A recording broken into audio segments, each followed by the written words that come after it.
Money purse Vanga Rajendra Prasad గారు రచించినటువంటి పుస్తకంలో ఇది 14వ భాగం. షేర్ మార్కెట్ను మరవద్దు. 1986లో 2,500 రూపాయలతో డాక్టర్ రెడ్డి ల్యాబొరేటరీ షేర్లు కొన్నవారు 2009 మార్చి 31న వాటన్నిటినీ అమ్ముకొని 40 లక్షల రూపాయలు ఇంటికి తీసుకెళ్లారు. ఈలోగా 1,95,000 రూపాయల డివిడెండ్ కూడా పొందారు. మనలో చాలామందికి డాక్టర్ రెడ్డి ల్యాబొరేటరీస్నో ఇన్ఫోసిస్ కంపెనీనో స్థాపించే శక్తి లేకపోవచ్చు. కానీ ఆ కంపెనీల షేర్లు కొంటే వాటి వాటాదారులుగా మనకి కూడా లాభం వచ్చి ఉండేది. బ్యాంకులో, పోస్టాఫీస్లో సొమ్ము దాచుకుంటే మన డబ్బులు భద్రంగా ఉంటాయి. కానీ వడ్డీ 10-12%. ప్రస్తుతం 6.5 మరియు 7%. ఎన్నడూ మించలేదు. ఇంతకంటే ఎక్కువ లాభం రావాలంటే షేర్ మార్కెట్లో జాగ్రత్తగా పెట్టుబడి పెట్టి దీర్ఘకాలం వేచి ఉండటం మంచి మార్గమే. అయితే మనం కొనే షేర్లన్నీ డాక్టర్ రెడ్డి ల్యాబ్స్ లాంటివి కాకపోవచ్చు. సత్యం వంటి కంపెనీల లోపాలు తెలుసుకోకుండా షేర్లు అధిక ధరలో కొంటే భారీ నష్టంతో నెత్తిన గుడ్డేసుకోవాల్సి వచ్చేది. 1979 నుండి 2014 వరకు ప్రతి మార్చి 31వ తేదీన 10,000 రూపాయల చొప్పున ముంబై సెన్సెక్స్ షేర్లలో పెట్టామనుకుందాం. 36 ఏళ్లలో మన పెట్టుబడి మొత్తం 3,60,000 కాగా 31 మార్చ్ 2015న వాటి విలువ దాదాపు 1,50,00,000 రూపాయలయ్యేది.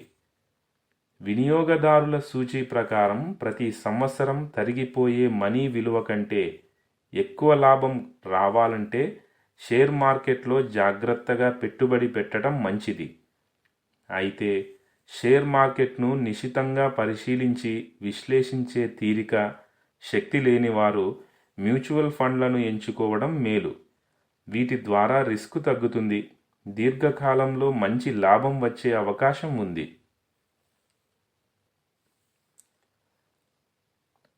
పొదుపులో షేర్ మార్కెట్ షేర్ ఎంత? షేర్ మార్కెట్ లాభ నష్టాల విషయంలో ఒడిదుడుకులు ఎక్కువ. దీర్ఘకాలిక పెట్టుబడులకు మాత్రమే షేర్ మార్కెట్ వైపు దృష్టి సారించాలని నిపుణుల సలహా.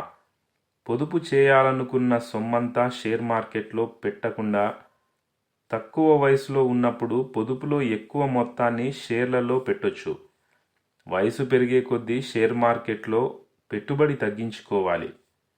ఏ వయసులో ఎంత రిస్క్ తీసుకోవచ్చు, ఎంత మొత్తాన్ని షేర్ మార్కెట్కు మళ్లించవచ్చు కనుక్కోవాలి.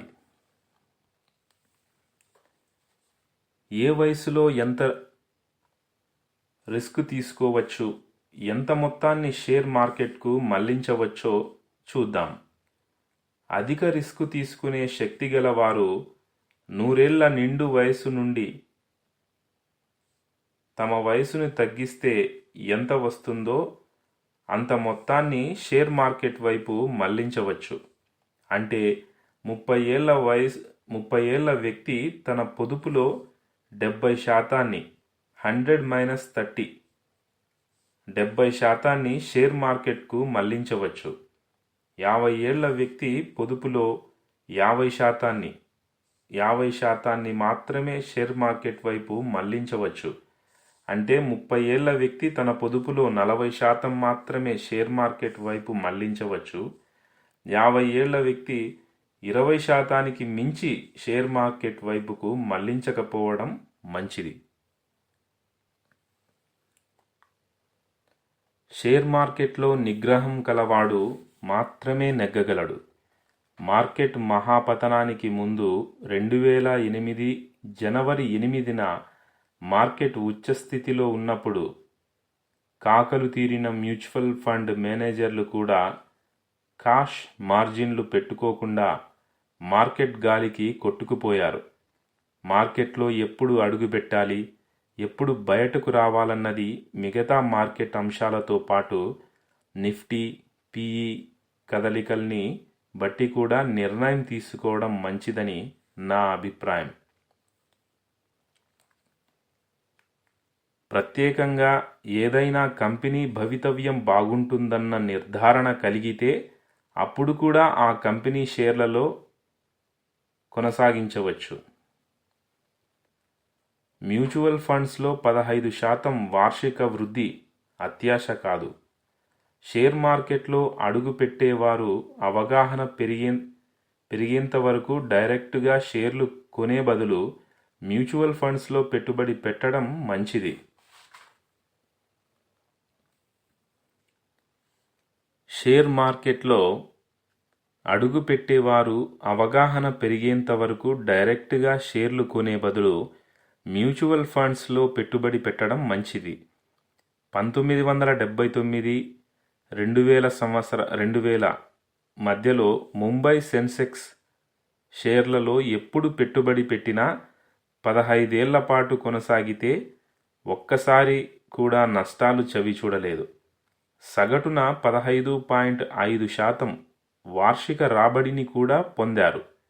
కాబట్టి దీర్ఘకాలంలో మంచి మ్యూచువల్ ఫండ్స్లో 15% వార్షిక వృద్ధి అత్యాశ కాదు. 1992లో ముంబై సెన్సెక్స్ షేర్లలో పెట్టిన వారికి వారి పెట్టుబడి తిరిగి రావటానికి 8 ఏళ్లు పట్టింది. పైన చెప్పినట్లు పిఈ రేషియో తక్కువ ఉన్నప్పుడు మ్యూచువల్ ఫండ్స్లో కొద్దిగా ఎక్కువ మొత్తంలో పెట్టుబడి పెట్టొచ్చు. పిఈ రేషియో అధికంగా ఉన్నప్పుడు సిస్టమాటిక్ ఇన్వెస్ట్మెంట్ ప్లాన్ విధానాన్ని మాత్రమే ఎంచుకోండి. బీమాకు ప్రాధాన్యం ఇవ్వని వారు యులిప్ ఎంచుకోకుండా మ్యూచువల్ ఫండ్నే పెట్టుబడికి వినియోగించండి. మనీ పర్స్లో 14వ భాగం సమాప్తం. Thank you.